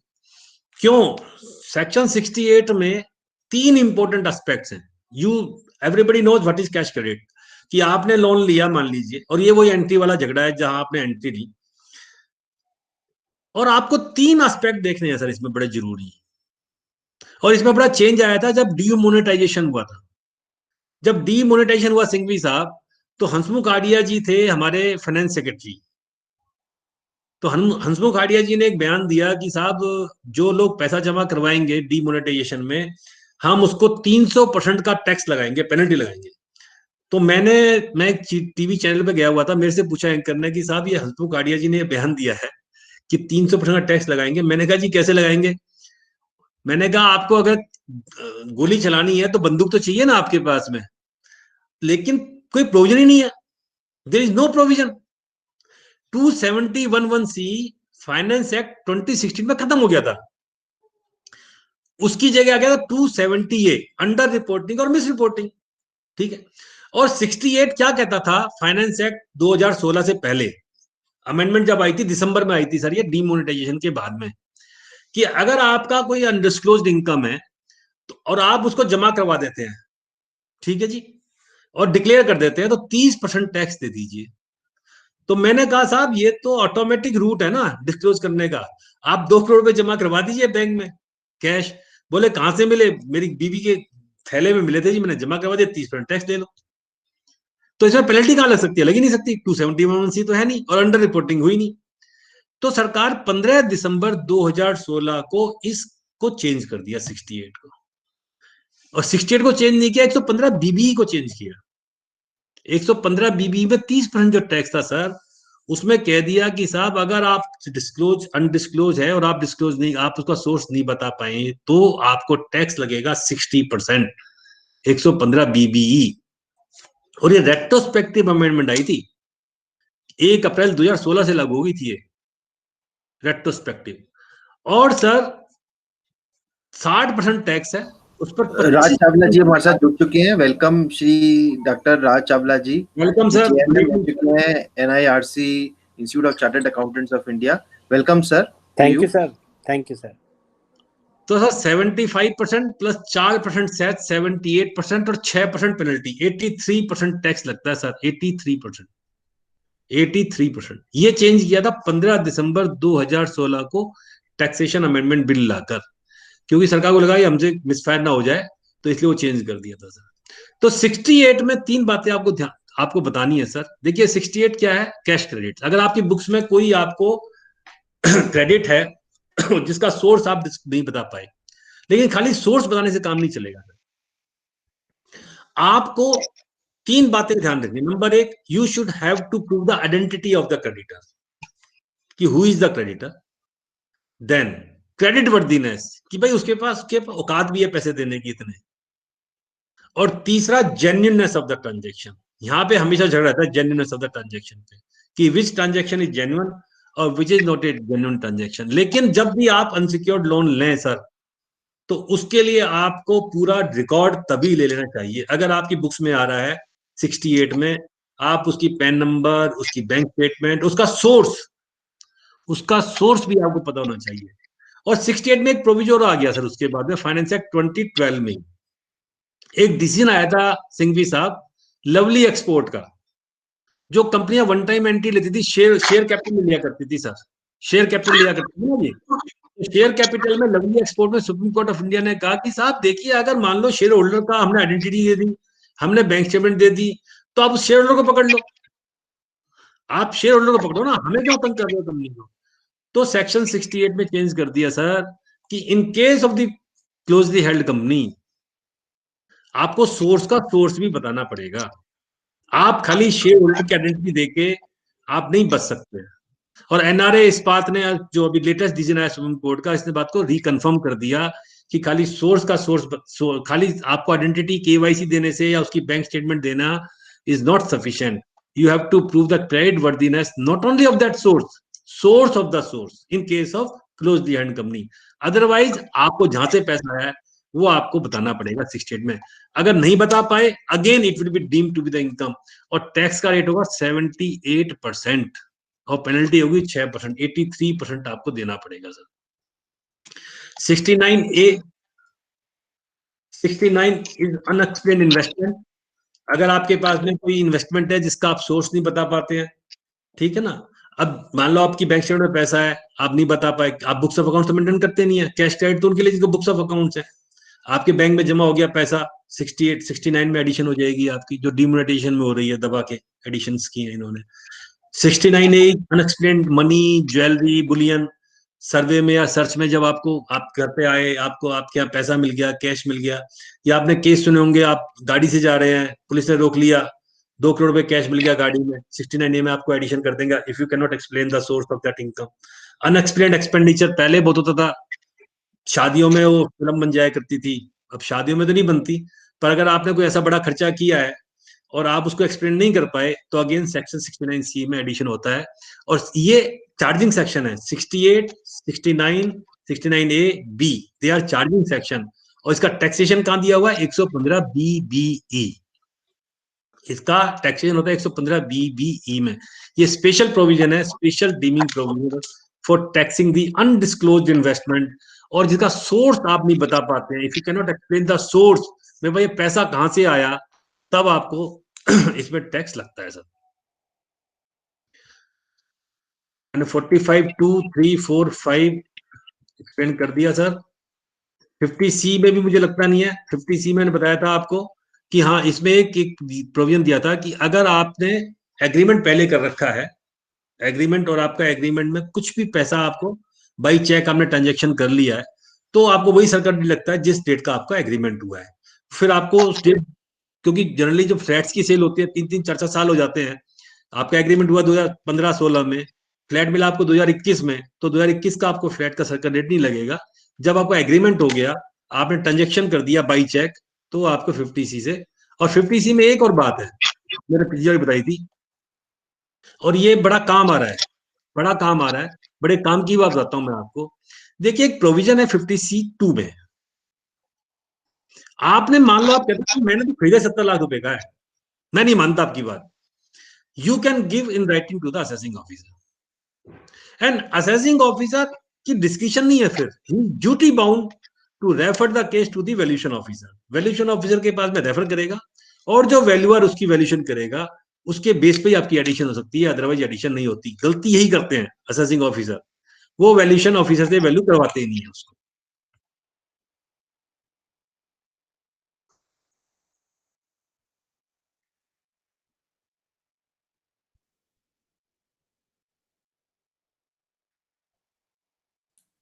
Now I come to 56 to 10। जी सर 50C में परचेजर को भी टैक्स देना पड़ेगा? बिल्कुल देना पड़ता है सर। 56 to 10 में आ गया, वहीं पे आ गया, वहीं पर आ गया।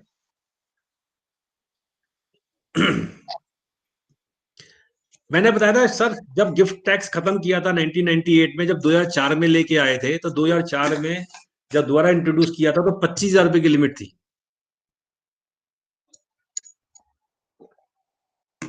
उसके बाद में फिर बाकी चीज जोड़ते चले गए, आपको एनी सम ऑफ मनी, फिर आ गया इमूवेबल प्रॉपर्टी, फिर आ गया मूवेबल प्रॉपर्टी, क्योंकि लोगों ने उसका मिसयूज करना शुरू कर दिया था। तो जैसे जैसे सेक्शन बढ़ता चला गया, जैसे जैसे इसकी जर्नी हुई 2004 के बाद में, 2009 में पूरा सेक्शन रिवैम्प हुआ, और 2017 तक ये सेक्शन था केवल इंडिविजुअल और एचयूएफ के लिए।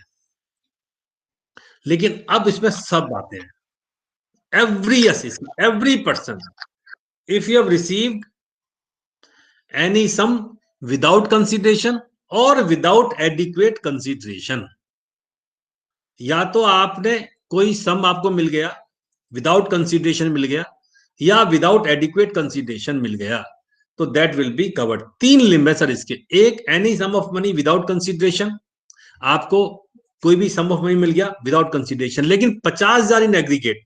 अगर आपको पूरे साल में रिसिपिएंट को 50,000 रुपए, पेयर को नहीं सर, रिसिपिएंट, यही गलती की थी पहले सरकार ने, तो अब कर दिया इन एग्रीगेट 50,000 रुपए। आपको 10 आदमी से मिले 50,000 रुपए तक तो आप छूट, अगर 51,000 में मिल गए आपको गिफ्ट तो पूरा का पूरा टैक्स लगेगा सर। ऐसा नहीं कि 50,000 रुपए की स्टैंडर्ड डिडक्शन नहीं है।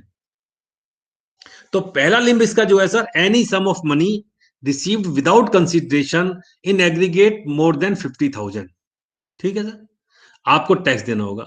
इसका दूसरा लिंब है सर, इसका दूसरा लिंब है immovable property. Any immovable property received without consideration, पहले शब्द लिखा हुआ था कि विदाउट कंसिडरेशन अगर आपको कोई इमूवेबल प्रॉपर्टी मिलती है और उसकी वैल्यू 50,000 रुपए से ज्यादा है तो it will B tax in the hands of the recipient. तो लोगों ने क्या करना शुरू कर दिया, 2 करोड़ की प्रॉपर्टी 2 लाख में ट्रांसफर करनी शुरू कर दी कि सर विदाउट कंसिडरेशन थोड़ना है। तो एक शब्द और जोड़ दिया, विदाउट कंसिडरेशन और without adequate consideration. Either without consideration और विदाउट एडिक्वेट कंसिडरेशन। अगर आपको कोई इमूवेबल प्रॉपर्टी मिलती है, यानी एडिक्वेट कंसिडरेशन कैसे, वही सर्कल रेट से कम। अगर आपने सर्कल रेट से कम कोई प्रॉपर्टी आपको मिल गई, या तो विदाउट कंसिडरेशन मिल जाए या विदाउट एडिक्वेट कंसिडरेशन मिल जाए, then again it will be taxed in the hands of the recipient. Recipient के हाथ में टैक्स होगी अंडर सेक्शन 56(2)(10). और इसका तीसरा लिंब है any movable property. Any movable property received without consideration और विदाउट एडिक्वेट कंसिडरेशन।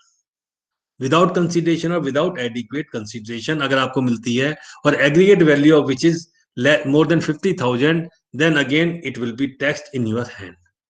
लेकिन दिक्कत ये आ गई कि साहब आपने तो सबको टैक्स कर दिया, तो सरकार ने फिर एग्जम्पशन देनी शुरू की कि भाई नहीं, ये तो हमने एक जनरल बना दिया, अब हम एग्जम्पशन देना शुरू करते हैं कि किस किस को गिफ्ट किस किस को टैक्स नहीं लगेगा। सबसे पहला दिया एग्जम्पशन, गिफ्ट फ्रॉम रिलेटिव्स। अगर आपको रिलेटिव से गिफ्ट मिला, दैट विल बी एग्जाम्प्ट। कितना मिल जाए, 1 करोड़ 2 करोड़ 5 करोड़ 10 लाख जो भी मिल जाए। लेकिन सर एक बात याद रखना, लोग ये भी गलती कर जाते हैं कि आपके रिलेटिव की क्रेडिट वर्दीनेस भी होनी चाहिए गिफ्ट देने की। ये नहीं है कि चाचा है तो 50 लाख का गिफ्ट ले लिया, उसके पास 50 लाख रुपए देने की होनी चाहिए। अगर वो नहीं हुआ, 56(2)(10) में जो टैक्स है वो 30% है सर, है ना। और अगर सोर्स आप नहीं बता पाए रिलेटिव से भी सर, तो फिर कहां लगेगा टैक्स, 68 में जाके लगेगा सर। फिर 68 में टैक्स। लोग ये भी गलती कर जाते हैं, वो कहते हैं कोई बात नहीं यार, हम टैक्स दे तो रहे हैं ना 56(2)(10) में। सर सॉरी, अगर आप इनकम का सोर्स नहीं बता पाए, इन्वेस्टमेंट का सोर्स नहीं बता पाए, तो 68 में जाके टैक्स हो जाता है सर ये। तो रिलेटिव की डेफिनेशन कहां से आनी है सर? अगर आप पूरे इनकम टैक्स एक्ट को पढ़ते हैं तो रिलेटिव डेफिनेशन बहुत जगह दे रखी है।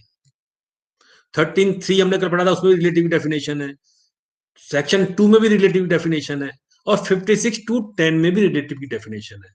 और ये कानून की बात है कि जिस सेक्शन को पढ़ रहे हैं, अगर वहां पे कोई स्पेशल डेफिनेशन दे रखी है तो हमको उसी को ही लेना पड़ेगा।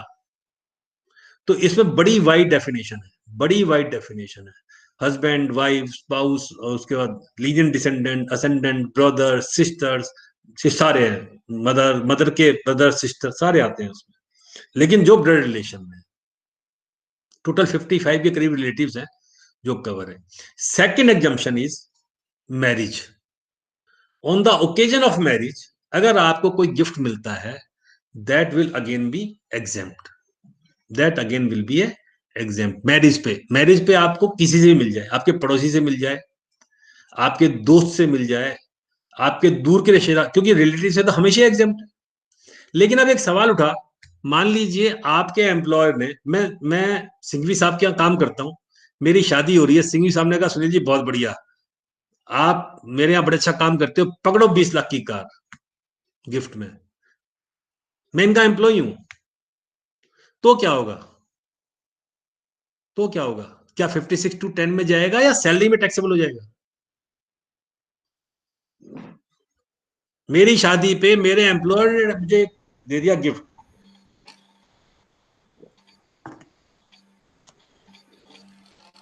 सर 56 पहले आता है कि 17 पहले आता है? जो आप बताओ। बहुत बड़ा इशू है सर। 56 सेक्शन जो चार्जिंग सेक्शन है उसको पढ़ने का तरीका यही है कि अगर इनकम पहले किसी हेड में टैक्सेबल हो गई तो यहाँ पे आपको एग्जेम्पशन नहीं मिलेगी सर, वो तो सैलरी का ही पार्ट बन जाएगा आपका। आपको 17 में टैक्स सेक्शन 15, 16, 17 में परक्यूट बन जाएगा and you have to pay tax on that, फिर ये एग्जेम्पशन आपको नहीं मिलेगी।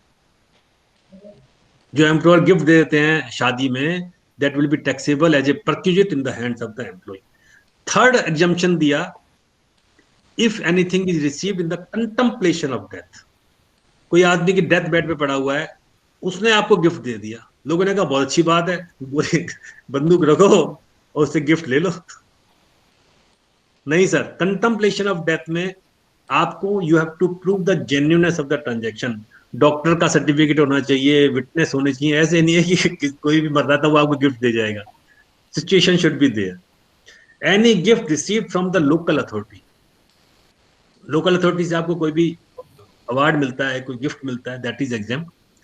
By and from 12AA institution, 12AA institution को मिले या 1023 जो रजिस्टर्ड, जो हमने कल डिस्कस किए थे, उनको कोई विदाउट यानी कोई डोनेशन मिलती है उनको तो एग्जाम्प्ट, या उनसे आपको कुछ मिलता है तो भी एग्जाम्प्ट है। अब सवाल ये उठा कि मान लीजिए आपकी अनरजिस्टर्ड है, 12AA में आपकी ट्रस्ट सोसाइटी रजिस्टर्ड नहीं है, जैसे हो भी रहा है, कोरोना में बहुत सारे लोगों ने पैसे इकट्ठे कर लिए छोटी छोटी सोसाइटी बना के, उसका क्या होगा? जैसे फेसबुक की अपील के आपने पैसे इकट्ठे कर लिए, आप मान लो एक पेशेंट है, उस पेशेंट के लिए आपने अपील कर दी फेसबुक पे कि साहब इसका एडमिशन होना है, कैंसर का पेशेंट है, 10 लाख रुपए की डोनेशन दे दूं। आपने 10 लाख इकट्ठे कर लिए सर, वो 10 लाख रुपए आपके पास आए, आपके पास कोई आया 10 लाख रुपए आपको दे गया, वो 10 लाख रुपए आपने उस बंदे को दे दिए, उस बंदे ने 10 लाख रुपए कैश जमा करवा दिए हॉस्पिटल में जाके, तो क्या ये एग्जाम्प्ट है सर? देखिए कितनी फनी सिचुएशन है। आपने अपील की, आपको 10 लाख इकट्ठे हो गए, आपने उस कहा भैया तेरे बच्चे के लिए इकट्ठे हो गए 10 लाख रुपए तू पकड़ ले, वो आदमी 10 लाख रुपए लेके गया, हॉस्पिटल जमा करवा दिए। कितने सेक्शन अट्रैक्ट हो गए सर इसमें? देखिए बड़े मजे की बात बताता हूं।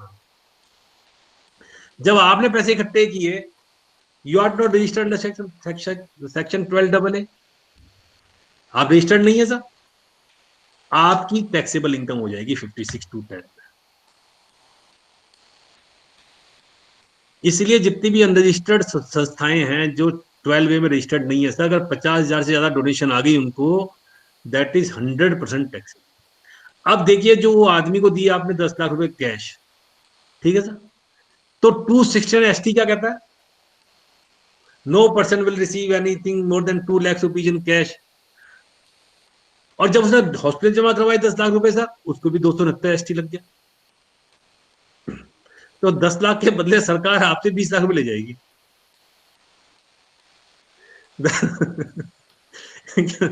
10 लाख के बदले 269 ST में 100% पेनल्टी है सर। तो देखिए एक्ट को, मैंने बताया ना कि इसमें इतनी सारी फनी चीजें आती हैं, उन्हें पढ़ना और समझना बड़ा जरूरी है सर। तो if you have any unregistered trust और सोसाइटी और you are doing work there, please get it registered, otherwise हमेशा 50,000 रुपए ज्यादा और पूरी इनकम पे। देखिए आप ये नहीं कह सकते कि आपने मान लीजिए 5 लाख रुपए इकट्ठे कर लिए, आपने लंगर बांट दिया सर, वॉलंटरी कॉन्ट्रीब्यूशन है ना आपके पास, तो दैट इज टैक्सेबल। 50,000 ज्यादा होते टैक्सेबल हो जाएगा ना सर वो तो। अगेन प्राइवेट ट्रस्ट, अगर आपने एक प्राइवेट ट्रस्ट क्रिएट की for the benefit of the relative of that individual, और आप उसको कोई ट्रांसफर करते हैं, कोई भी चीज, ये जितने भी आपने सुना होगा रिलायंस, अडानी, टाटा, ये सभी ट्रस्ट बना लेते हैं, शेयर्स ट्रांसफर कर देते हैं उसमें बेनिफिशियरी में। जब ये सेशन लूंगा प्राइवेट ट्रस्ट के ऊपर, then we will explain it in a better situation, better position. अगर आप प्राइवेट ट्रस्ट क्रिएट कर रहे हैं सर, तो उस केस में आपको ये टैक्सेबल नहीं होगा अमाउंट रिसीव, क्योंकि आप अपने रिलेटिव के बेनिफिट के लिए कर रहे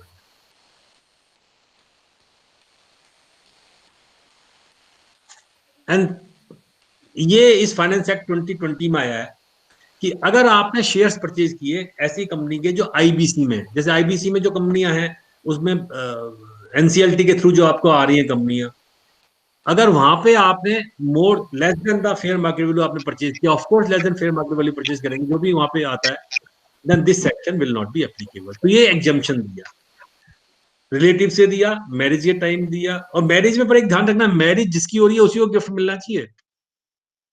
शादी जिसकी है और गिफ्ट दिया उसके फादर को, it will not B exempt sir. शादी के टाइम हो गया सर, कंटेम्पलेशन ऑफ डेथ में लोकल अथॉरिटी से, 12AA के इंस्टीट्यूशन से, इनहेरिटेंस और विल और इनहेरिटेंस से आपको कोई प्रॉपर्टी मिलती है, again it is not taxable, क्योंकि 47 में भी ट्रांसफर नहीं था वो, जब हमने 47 पढ़ा था। आपको कोई प्रॉपर्टी मिलती है, विल से मिले, इनहेरिटेंस से मिले, और प्राइवेट ट्रस्ट के थ्रू आए, that is also not taxable. Private trust को जब प्रॉपर्टी ट्रांसफर करते हो, that is again not taxable. जब प्राइवेट ट्रस्ट से बेनिफिशियरी जाती है, क्योंकि वो इनहेरिटेंस विल में जा रही है, again it is not taxable. This is 56(2)(10). एक एचयूएफ का कंसेप्ट हमेशा लोग कंफ्यूज होते हैं कि एचयूएफ ने गिफ्ट दिया तो क्या होगा, एचयूएफ से गिफ्ट लिया तो क्या होगा।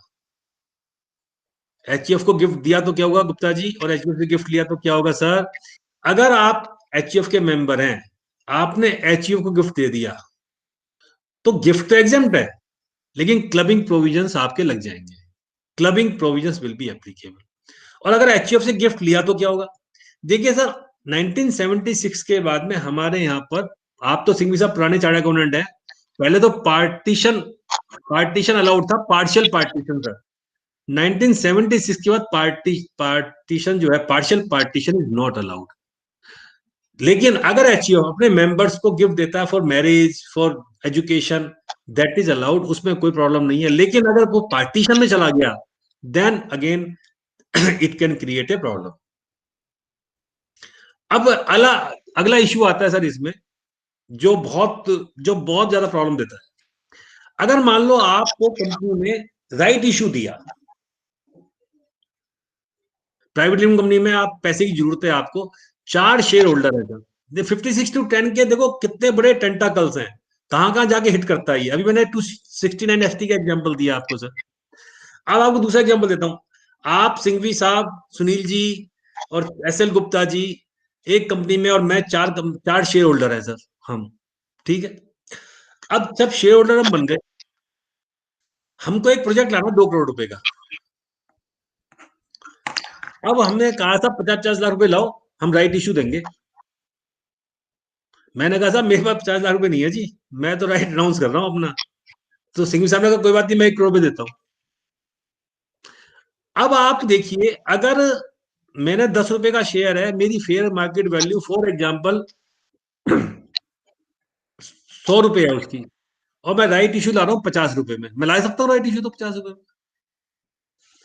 अब सिचुएशन क्या हुई, मुझे 100 रुपए का शेयर 50 रुपए मिल रहा है सर, जैन साहब आपको भी मिल रहा है, गुप्ता जी को मिल रहा है, सिंघवी साहब को मिल रहा है।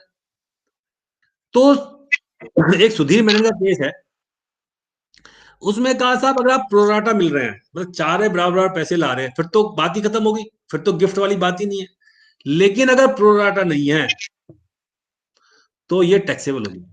अपनी कंपनी के शेयर आपने राइट इश्यू में लिए, अगर प्रोराटा नहीं है, इस पे डिबेट है अभी। वैसे इस पे डिबेट ये है कि क्या वो असेट थी भी शेयर जब आपको राइट इश्यू मिले, लेकिन इस पे पूरी डिबेट है कि आपको अगर प्रोराटा बेस के अलावा राइट इश्यू मिलता है तो 56(2)(10) अट्रैक्ट हो जाता है, लेकिन बोनस में नहीं होगा। आपने कंपनी के बोनस शेयर दे दिए, तो बोनस में क्यों नहीं होगा सर, क्योंकि बोनस शेयर जब आप देते हो तो उससे क्या होता है, शेयर की वैल्यू अपने आप ही कम हो जाती है। भाई एक के बदले 1 शेयर दे दिया आपने, तो जो आपकी फेयर मार्केट वैल्यू 100 रुपए, वो घट के 50 रुपए रह जाएगी। तो अगर कंपनी ने 50 रुपए का दिया मतलब बोनस शेयर दे दिया, then this 56(2)(10) will not be attracted, otherwise it will be attracted, otherwise it will be attracted.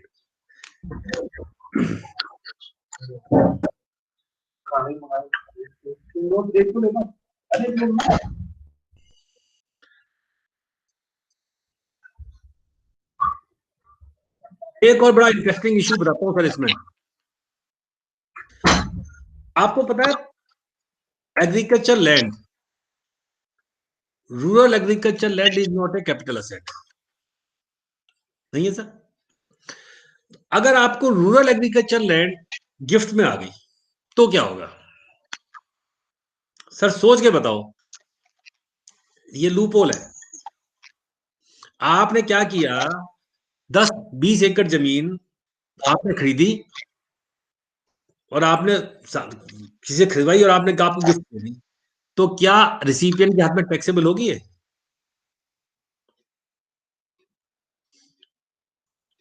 Non relative से गिफ्ट आ गया आपको रूरल एग्रीकल्चर लैंड का। अभी बची ना एक इसमें लूप होल आ गया ना। पर sir surprisingly there is a decision from the Jaipur ITAT. Trilokchand Sen का डिसीजन आया, उसने कहा साहब जो सेक्शन 56(2)(10) में कहा है ना, वो इमोल प्रॉपर्टी की बात की है उन्होंने, कैपिटल एसेट की बात नहीं की है। तो अगर इमोल प्रॉपर्टी चाहे वो रूरल एग्रीकल्चर लैंड ही है, चाहे वो कैपिटल एसेट डेफिनेशन से बाहर है, उसके बाद भी अगर आपको रूरल एग्रीकल्चर लैंड भी आ जाती है from the non relative, it will be taxable. लेकिन अच्छी बात यह कि वो डिसीजन को रिकॉल कर लिया गया है। अभी उसमें फिर डिबेट आ गई है कि क्या गिफ्ट ऑफ रूरल एग्रीकल्चर, आप सोचना सर घर जाके, कि gift of rural agriculture land from a non-relative, whether it will be a taxable event or not. Sir, any question?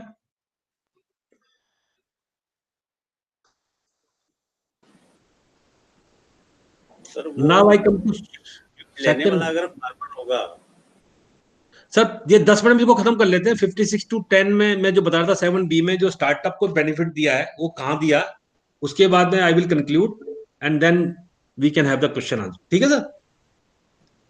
ना मैं जब बता रहा था 56(2)(7B क्यों लाए थे, जो वन टाइम एंट्री आती थी उसको बचने के लिए लाए थे फाइनेंस एक्ट 2012 में। दिक्कत आ गई एंजल टैक्स में, जो एंजल इन्वेस्टर्स होते हैं। एंजल टैक्स इसलिए कहा गया क्योंकि जो स्टार्टअप में पैसा लगाता है उनको एंजल इन्वेस्टर कहते हैं। अब एंजल इन्वेस्टर ने कहा साहब आपने मरवा दिया हमको। वहां पे होता क्या है कि 10 रुपए का शेयर 1000 रुपए प्रीमियम पे जाता है और बुक वैल्यू उसकी 20 रुपए भी नहीं होती। तो एक सेक्शन में एक क्लॉज है 56(2)(7)B में कि this section will not be applicable if the issue consideration for the issue of shares is received by a venture capital undertaking from venture capital company or venture capital fund। ये तो पहले था ही। Second, by a company or class of company or class of persons as notified by central government in this behalf। अगर central government किसी को notify कर देती है तो ये सेक्शन एप्लीकेबल नहीं होगा। और जो हमारे स्टार्टअप है,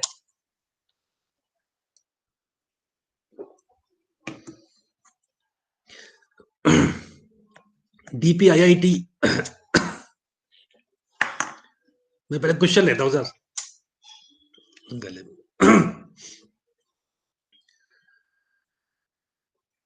Yes, participants can post their questions in the chat box और मैं 5 मिनट वो अपने आप को आजाद भी कर सकते हैं और अपना क्वेश्चन पूछ सकते हैं या चैट बॉक्स में भी लिख सकते हैं। हाँ प्लीज। हाँ सर, एक पहला क्वेश्चन तो आपका ऑफिस कहाँ है सर? मेरा सर एक फरीदाबाद में, एक गुड़गांव है सर। दिल्ली में नहीं है? दिल्ली कनाट प्लेस में सर, राज चावला जी के साथ। Very good sir. Second question है सर मेरा, ये शेयर को बाईबैक करना हो प्राइवेट लिमिटेड में, तो उसके अंदर शेयर बाईबैक के अंदर क्या प्रोविजन है, किस वैल्यू के? 115 क्यूए सर, 115 क्यूए सेक्शन है, 115 क्यूए। उसमें क्या वैल्यू पे, बुक वैल्यू पे या फेयर मार्केट? सर बेनिफिट ये है सर 115 क्यूए में कि आपको केवल 20% टैक्स लगता है, केवल 10%। सर अगर आप शेयर बाईबैक करेंगे ना जी, आपने मान लो 20 रुपए का शेयर दिया था और 100 रुपए बाईबैक कर रहे हैं सर, तो 80 रुपए पे 20% टैक्स आपको देगी कंपनी। कंपनी टैक्स पे करेगी सर इसको। अनम्यूट कीजिए सर।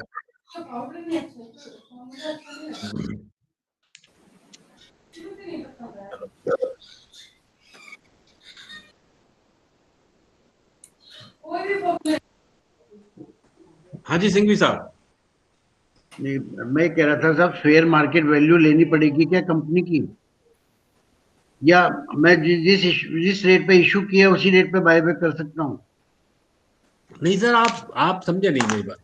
आप सर फेयर मार्केट वैल्यू पे कीजिए ना बाई बैक, क्या दिक्कत है और सर? डिफरेंस सर उसमें टैक्स फर्क क्या पड़ा? टैक्स कंपनी देगी? आपको तो 50 लाख रुपए देने हैं ना। नहीं, उसका टैक्स डिफरेंस का कंपनी देगी? हाँ 20% है ना केवल, उसके हाथ में एग्जेम्प्ट है, शेयर होल्डर के हाथ में एग्जेम्प्ट है सर। सेक्शन 10 क्लॉज 34 35 में एग्जेम्प्ट है सर। कंपनी केवल 20% टैक्स देगी उसके ऊपर, 20% ओनली। मतलब अगर मैंने इशू किया 10 रुपए पे, मेरी बुक वैल्यू है 100 रुपया, तो मैं बायबैक करूंगा 100 रुपए पे तो 90 रुपए पे कंपनी टैक्स दे देगी, 20 रुपए, 20%। 20% पे। Okay sir, okay, 115 QA, 115 QA section sir. ठीक है। सेकंड है सर, हम्म। ये एलएलपी में कन्वर्ट करने के लिए सब लोग एडवाइस कर रहे हैं कि एलएलपी में कन्वर्ट कर लो, और कल ने मान लो डिविडेंड टैक्स एग्जम्प्ट हो गया, तो फिर एलएलपी वाला मामला गड़बड़ हो जाएगा। आज की डेट में तो डिविडेंड टैक्स लग रहा है, इसलिए एलएलपी प्रॉफिटेबल वो बेनिफिशियल लग रही है। कल ने चेंज हो गया तो उसके बाद में फिर क्या पॉसिबिलिटी है? उसी को एलएलपी को रखना चाहिए या नहीं सर, एलएलपी और उसका पर्पज अलग अलग है। बेसिकली एलएलपी में कन्वर्ट करने की दो कंडीशन है। पहली बात तो आपकी 60 लाख से कम टर्नओवर होनी चाहिए और हाँ, असेट की वैल्यू 5 करोड़ से कम होनी चाहिए सर, तभी आप कर सकते हैं। ठीक उसके है, बाद भी आप 3 साल तक उस पैसे को निकाल नहीं सकते सर। अगर आप ठीक है निकालेंगे तो आपको सेक्शन 47 में टैक्स लग जाएगा सर। जी। तो कल डिविडेंड टैक्स तो एग्जाम कभी भी नहीं होगा सर, ये तो आप भूल जाइए। और एसेट वैल्यू को कैसे निकालूं कि एसेट वैल्यू मेरी क्या है, बुक वैल्यू के हिसाब से, बुक वैल्यू के हिसाब से। Not market value? ना ना, book value. Thank you sir. Thank you. Sir ji, एक क्वेश्चन था। हाँ जी सर, बताइए। अगर कोई रूरल एग्रीकल्चर लैंड कोई फार्मर को बेचता है, गिफ्ट देता है, तो भी वो टैक्सेबल हो जाएगा? सर बात फार्मर या नॉन फार्मर की तो है ही नहीं ना सर इसमें। बात तो ये है कि आपने रूरल एग्रीकल्चर लैंड अगर आपको गिफ्ट में मिली, तो मैंने कहा था कि कैपिटल असेट नहीं है रूरल एग्रीकल्चर लैंड। अब लेकिन सेक्शन 56(2)(10) की जो लैंग्वेज है वो बड़ी अजीब सी है। मैंने बताया 3 लिम है सर। पहला है सम ऑफ मनी, सेकंड है एनी इमूवेबल प्रॉपर्टी। लेकिन जब वो एक्सप्लेनेशन में जाता है तो वहां लिखता है capital asset of the assessee, फिर उसमें कहा इमूवेबल प्रॉपर्टी। तो उसमें दोनों में कॉन्ट्राडिक्शन है, इसी को लेके डिबेट चल रही है अभी। एक डिसीजन आया त्रिलोकचंद सेन का, जयपुर आईटीटी का, उसने कहा कि नहीं, इट विल बी टैक्सेबल। अब एक डिसीजन और आया है, कोई प्रेमलता जैन का है, वो भी जयपुर आईटीटी का है, उसने कहा कि नहीं, टैक्सेबल नहीं होगा। तो इस पे अभी डिबेट है सर।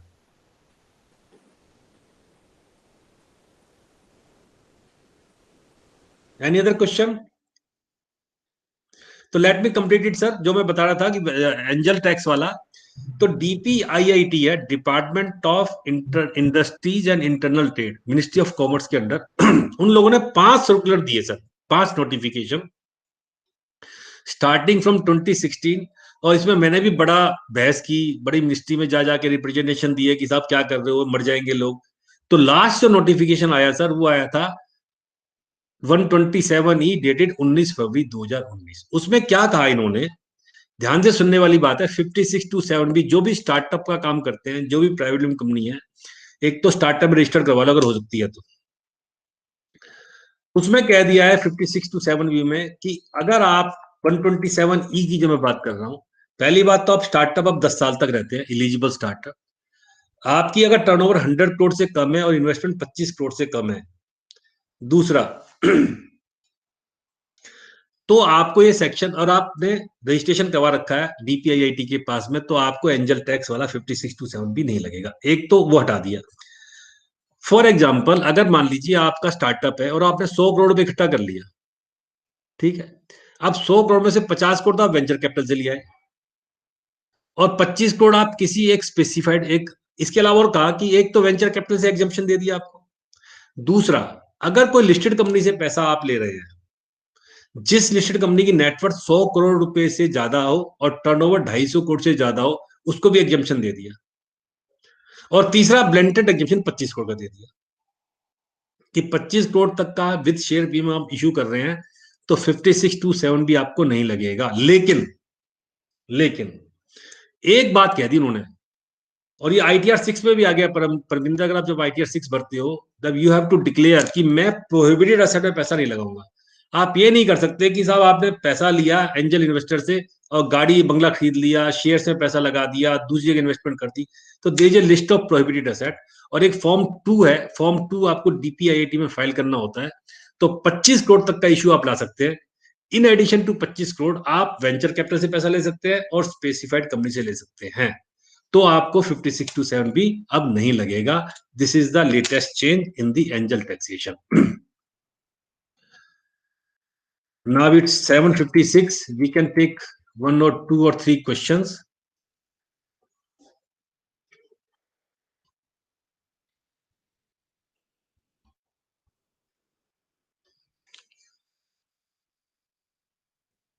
हाँ जी नवग्रह जी, आप क्या पूछ रहे बताओ। अनम्यूट कीजिए, अनम्यूट सर। अब वो एग्रीकल्चर के बारे में बात किया रूल। हाँ सर, वो तो मैंने बता दिया ना आपको। रूरल एग्रीकल्चर लैंड में तो अभी इशू है सर, दोनों व्यूज हैं उसमें, बोथ व्यूज।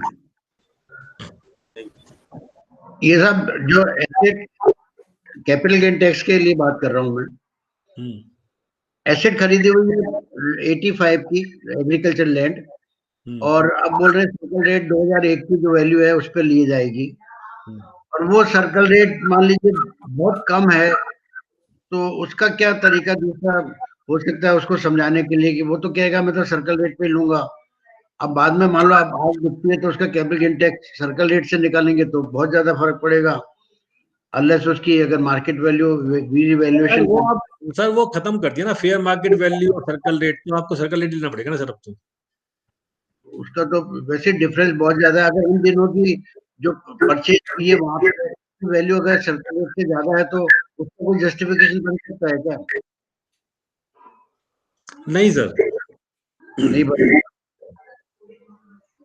उसने ये कहा है कि आपको ऑप्शन ये दिया है कि आपकी अगर कॉस्ट और फेयर मार्केट वैल्यू है जो 1 अप्रैल 2001 विच एवर इज हायर, अगर आपकी मान लो कॉस्ट ज्यादा थी, असेसिंग कॉस्ट, वो तो ठीक है, बट फेयर मार्केट वैल्यू का मतलब ही स्टैंप ड्यूटी वैल्यू ना सर। अदरवाइज तो फेयर मार्केट वैल्यू तो कभी निकाल नहीं सकती सरकार।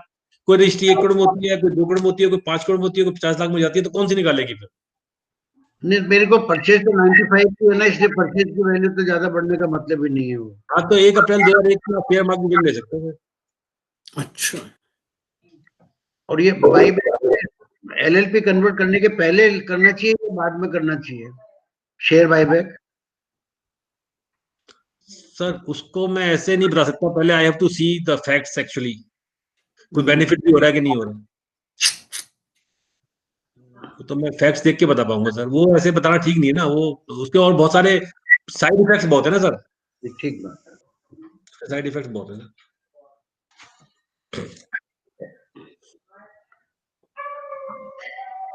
So I think, sir, we can take more questions on WhatsApp group, or you can call personally, sir, or write to them on email. I think we will end this session now. एक important है sir, मैं next week available नहीं हूँ sir, तो next week का जो session है वो हम नेक्स्ट टू नेक्स्ट लेंगे, तो हम सौरभ जी आपको इन्फॉर्म कर देंगे। सर ये आप डेट्स के अंदर फिर 2nd and 3rd या 9th and 10th चाहते हैं आप? 2nd and 3rd जनवरी मेरी एक कॉन्फ्रेंस है, इंटरनेशनल कॉन्फ्रेंस है नेक्स्ट वीक सर, मैं उसमें हूँ। ठीक है, तो मैं आपको बता, तो नेक्स्ट वीक हम करेंगे, उसके बाद या तो नेक्स्ट वीक या उससे नेक्स्ट वीक होगा सर। मैं बता दूंगा। We will inform all the participants by email and also in WhatsApp group. Next time हम प्राइवेट ट्रस्ट को कवर करेंगे, प्राइवेट ट्रस्ट की क्या प्लानिंग होती है, HUF विल्स ये क्या होते हैं। फिर हम कवर करेंगे general income tax return forms ITR 1 2 3 4 5 6 7 और डिडक्शंस, ये 2 टॉपिक। इसके अलावा आपको कोई टॉपिक हो तो आप प्लीज मुझे व्हाट्सएप पे डाल दीजिए, देन ये 2 टॉपिक हम लेंगे अब। उसके बाद में ये बहुत है सक्सेशन प्लानिंग से, हम कहते हैं ना how to plan succession planning कैसे होनी चाहिए, प्राइवेट ट्रस्ट क्या मतलब होता है, HUF का क्या मतलब होता है, और होल्डिंग सब्सिडी का क्या मतलब होता है, कैसे आपको सक्सेशन प्लान करना चाहिए अपने बच्चों के लिए। तो आजकल ये कंसेप्ट आ गया है, विल्स क्या होती हैं, वो हम जरा कंसेप्ट लेंगे, नेक्स्ट जब भी सेशन लेंगे सर। बहुत बहुत धन्यवाद Sunil ji. Thank you, thank you, Thank you, sir. It was very insightful session, sir. हम लोग बात थी कि आपने बड़े टैक्स जैसे सब्जेक्ट को बड़े इंटरेस्टिंग वे में पढ़ाया। That is the best thing. जो कि बहुत ही एक सीरियस और थोड़ा सा डरने वाला होता है, उसमें आपने थोड़ा सा बहुत इंटरेस्टिंग बनाया और सब हंस रहे थे, मतलब सब पढ़ भी रहे हैं और हंस भी रहे हैं। ये एक बहुत ही यूनिक चीज थी जो I think I feel all have enjoyed.